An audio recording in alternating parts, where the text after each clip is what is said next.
Good morning student, my name is Jayprakash. आज मैं आपको केमिस्ट्री के चैप्टर 1 क्लास 10th का थर्ड वीडियो कराने जा रहा हूं। अगर आपने अभी तक मेरी पिछली वीडियोस नहीं देखी हैं तो प्लीज आप प्लेलिस्ट में जाकर उन वीडियोस को देख सकते हैं।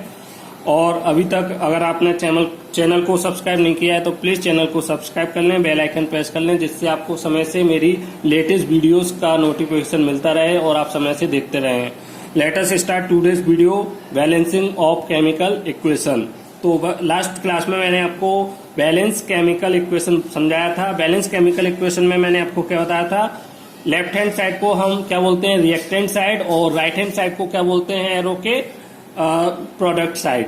दोनों साइडों में जो हमें एलिमेंट गिवन होते हैं उनके हम एटम्स की संख्या को बराबर करते हैं, क्योंकि हमें मास ऑफ कंजर्वेशन लॉ को फॉलो कराना होता है। तो हम इसको जिस प्रोसेस के थ्रू बैलेंस करेंगे किसी केमिकल इक्वेशन को, उस प्रोसेस को क्या बोलेंगे हम, बैलेंसिंग ऑफ केमिकल इक्वेशन। तो the process of making the number of different type of atoms equal on both side of an equation is called balancing of equation. तो इक्वेशन के दोनों साइड में हम जो एटम्स को इक्वल करते हैं किसी न किसी प्रोसेस के थ्रू, उसी प्रोसेस को हम क्या बोलेंगे, बैलेंसिंग ऑफ केमिकल इक्वेशन। मैंने यहाँ पर 4 इक्वेशन लिख रखी हैं। अब मैं चारों इक्वेशन को आपको एबीसीडी के मेथड के थ्रू आपको बैलेंस करना समझाऊंगा। तो मैं यहाँ पर पहली इक्वेशन लिख लेता हूं।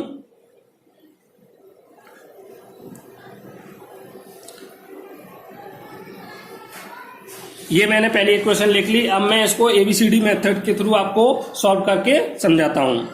तो सबसे पहले आपको क्या करना है, इन सभी के आगे आपको ए बी सी डी कुछ भी अल्फाबेटिक लिख लेना है। मैंने यहां पर एबीसीडी लिया है क्योंकि नाम ही इसका एबीसीडी मेथड है। अब मुझे क्या करना है, यहां पर कौन कौन से एलिमेंट इसमें गिवन है। एक कार्बन है, इसमें आपको कार्बन दिखाई दे रहा है। दूसरा हाइड्रोजन है, हाइड्रोजन दिखाई दे रहा है। तीसरा ऑक्सीजन है। इसके अलावा आपको कोई भी एलिमेंट इसमें दिखाई नहीं दे रहा होगा। तो मैं यहाँ पर हाइड्रोजन, ऑक्सीजन और कार्बन के एलिमेंट की संख्या को बराबर करने की कोशिश करूंगा। तो मुझे क्या करना है, सबसे पहले एक इक्वल का साइन लगाना है। अब इधर मैं कार्बन के रिएक्टेंट वाली साइड का इक्वेशन लिखूंगा। कार्बन इधर रिएक्टेंट साइड में मेरे कार्बन कितने दे रखे हैं, सी, और कितने से मल्टीप्लाई हो रखा है, ए। इसका ए का मल्टीप्लीकेशन मीन्स इस पूरे से हो रहा है, सभी से, इस वाले से, और बी का इस टोटल से हो रहा है। ओके, तो यहां कार्बन कितने टाइम्स है, ए टाइम्स कार्बन, एसी कार्बन हो गया। और राइट हैंड साइड में कार्बन कितने हैं, सी। ओके, तो ये हमारा हो गया।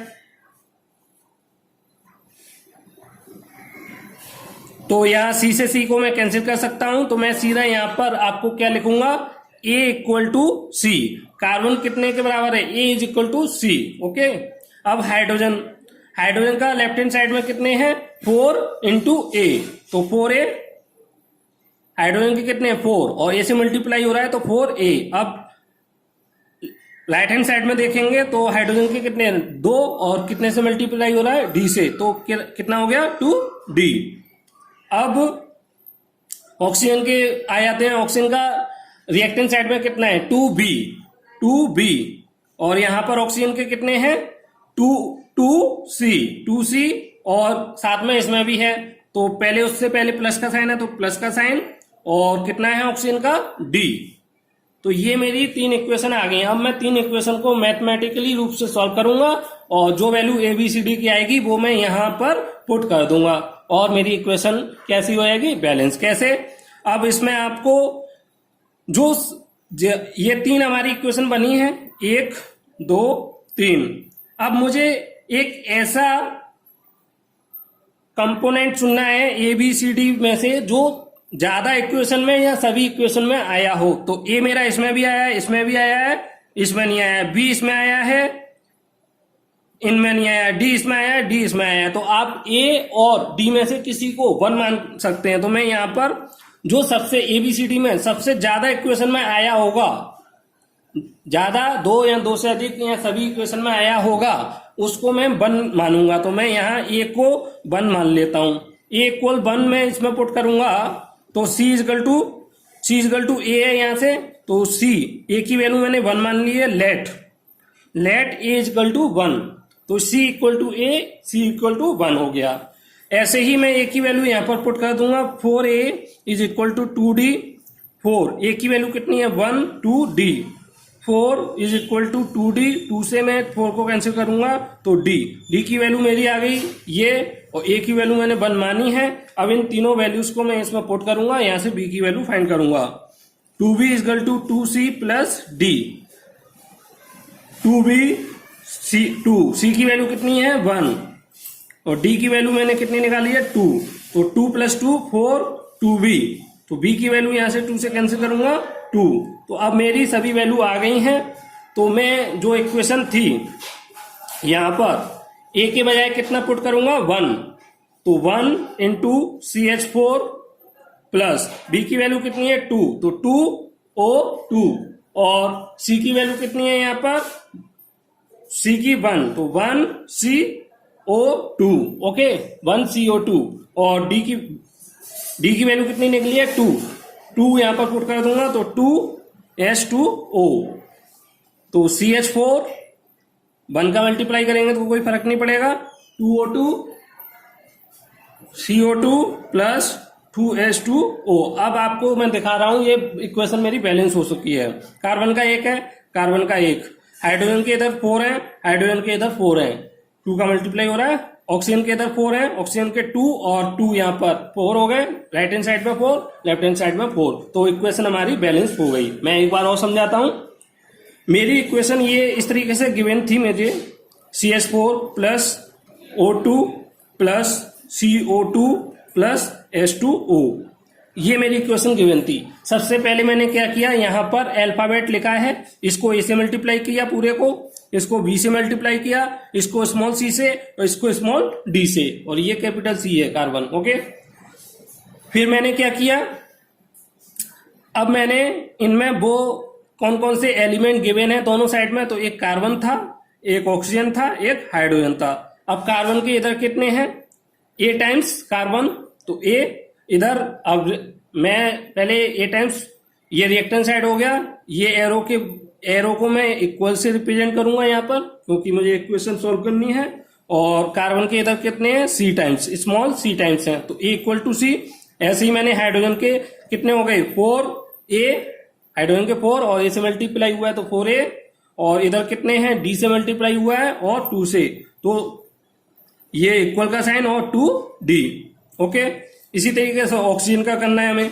ऑक्सीजन का क्या था, ऑक्सीजन के इधर कितने थे 2, और बी से मल्टीप्लाई हुआ है 2b, एरो का साइन इक्वल, फिर इसमें भी ऑक्सीजन है, इसमें भी है, तो पहले मैं इसका लिखूंगा कितने टाइम है 2c प्लस का साइन है तो प्लस का साइन, और यहां पर ऑक्सीजन के कितने हैं d टाइम्स, तो d।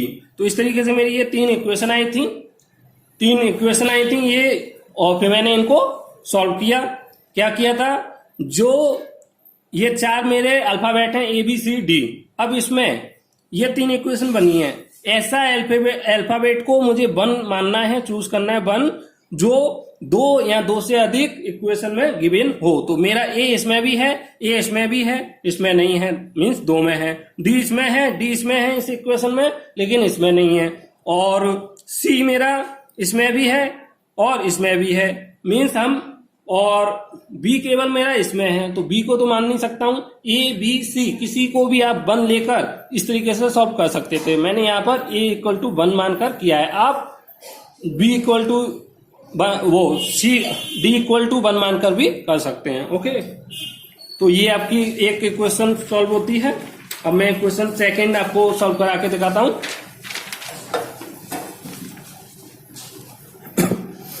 CO2 H2O C6H12 O6 plus O2।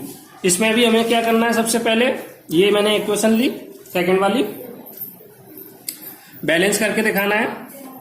तो मैं यहाँ स्मॉल a से मल्टीप्लाई करूंगा, स्मॉल b से, स्मॉल c से और स्मॉल d से।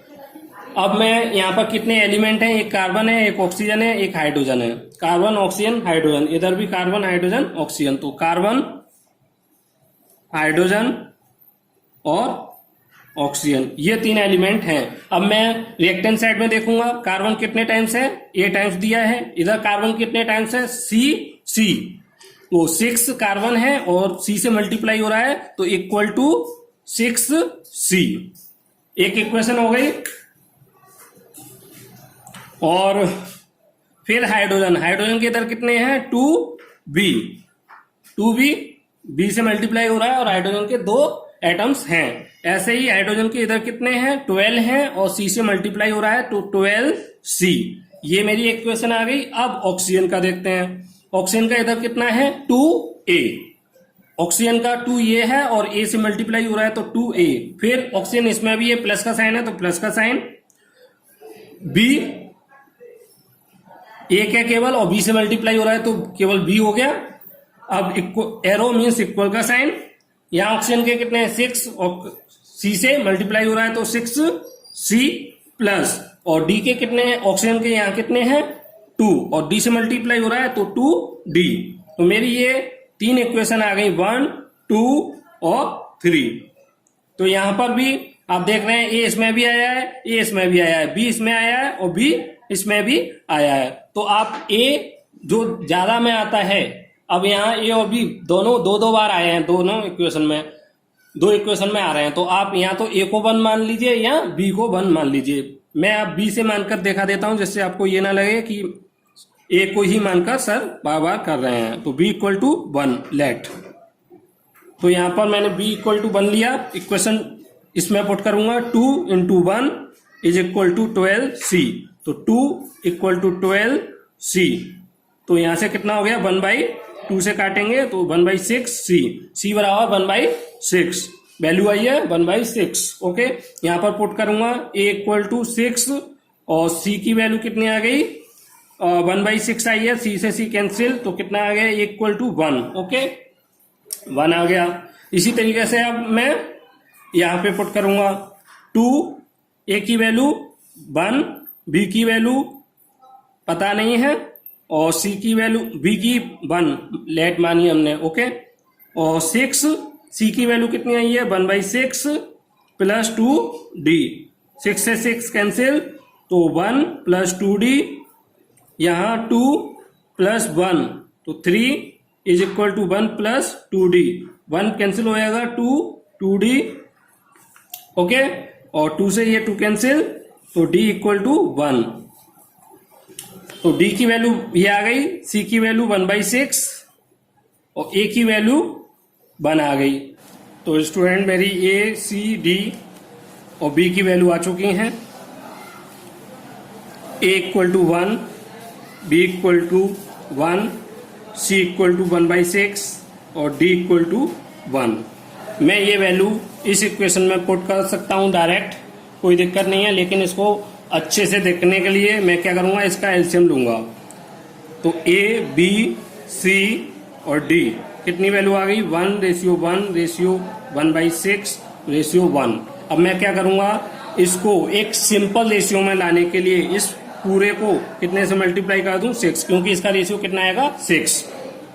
तो 6 से मल्टीप्लाई करूंगा तो 6 रेशियो 6 1 और 6। तो A, B, C और D, तो A की वैल्यू आ गई 6, B की वैल्यू आ गई 6, C की वैल्यू आ गई 1 और D की वैल्यू 6 आ गई। अब मैं इस इक्वेशन में पुट करूंगा बच्चों, जो मेरी ये है इसी वैल्यू को। तो आप देखिए मेरी ये इक्वेशन है 6CO2 BH2O और एरो C6H12O6 प्लस DO2। मैं यहाँ A, B, C की वैल्यू पुट करूंगा, A बराबर 6CO2 प्लस 6H2O, B की वैल्यू पुट कर दी मैंने यहाँ पर B, एरो C की वैल्यू 1 है तो C6H12O6 और D की वैल्यू कितनी हो गई 6O2। तो ये वैल्यू मेरी पुट कर चुका हूं मैं यहाँ पर। तो आप देखिए यहाँ कार्बन के 6 हैं, कार्बन के 6, हाइड्रोजन के 12, ऑक्सीजन के यहाँ पर 6 ये है और 12 यहाँ पर है, तो यहाँ पर 6 और 12 यहाँ पर ऑक्सीजन के, तो ये बराबर हो गए हैं और ये इक्वेशन हमारी बैलेंस हो गई। तो इस तरीके से आपको इक्वेशन को बैलेंस करना है। मैं यहाँ पर 2 इक्वेशन और दे रखी हैं, आपको ये वाली इक्वेशन को भी बैलेंस करना है। अगर आपको बैलेंसिंग करने में कोई प्रॉब्लम आए तो बच्चों मुझे बताना, कमेंट करना, मैं इस और इक्वेशंस को बैलेंस करके आपको दिखा दूंगा। Thank you very much. अगर आपको वीडियो पसंद आई हो प्लीज चैनल को सब्सक्राइब करें, वीडियो को लाइक करें और कमेंट करें। Thank you very much.